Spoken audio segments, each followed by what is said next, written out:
It's Jamie. And Wesley.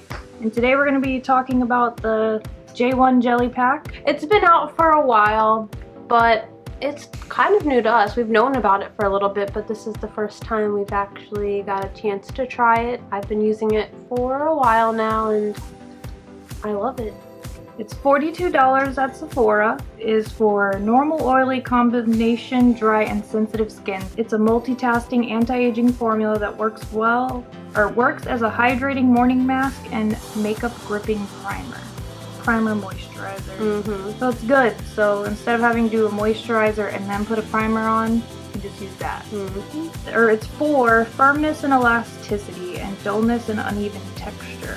Which I got all that. And it has hyaluronic acid and chamomile flower water and fullerene, super-powered antioxidant that protects against free radicals. There is no SPF in this product though, so you would have to still use it SPF.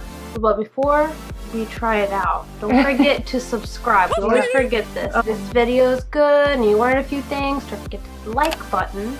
And we still have our giveaway going on, so yeah, we have a giveaway for a makeup palette, and we'll link this in the description, the link to the giveaway below. Yeah, but you gotta be subscribed to enter. Subscribe to enter. So go hit that subscribe button right now.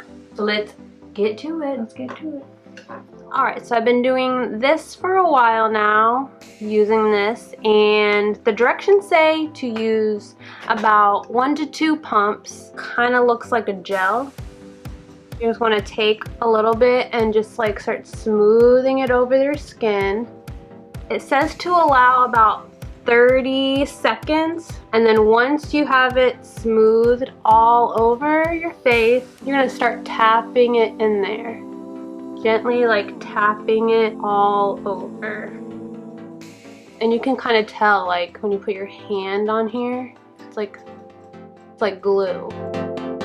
I feel like it feels hydrating. Like I said in the beginning, it's definitely sticky, but once you start patting it in there, it feels fine and it'll help your makeup and everything stay in place. Okay, so I have the J1 underneath my makeup, and makeup goes over it fine. It helps the makeup stick and stay in place all day. I love that Tatcha, the mist stuff, and I used to use that as my primer, and this does the exact same thing too, but also smooths out imperfections. Keeps your makeup on there. It lets you have that dewy look if that's what you're going for. It does all of it. This is like one of the best primers I've ever used. Yeah, and if you didn't feel like wearing makeup and you just wanted to have like nice, dewy, fresh looking skin, you could just wear it on its own. There is a black one that's specifically for anti-aging, and it's like a night mask. If you've used that one, comment down below and let us know if you liked it and I definitely how it worked with your skin. That's one I want to try that one too. We hope you liked our video. If there's any products that you want us to do a review on, Korean skincare, skincare from Sephora, Ulta, comment below. Let us know what you'd like to see us do. We always like to hear from you guys. So until next time, you have a superb week. Bye.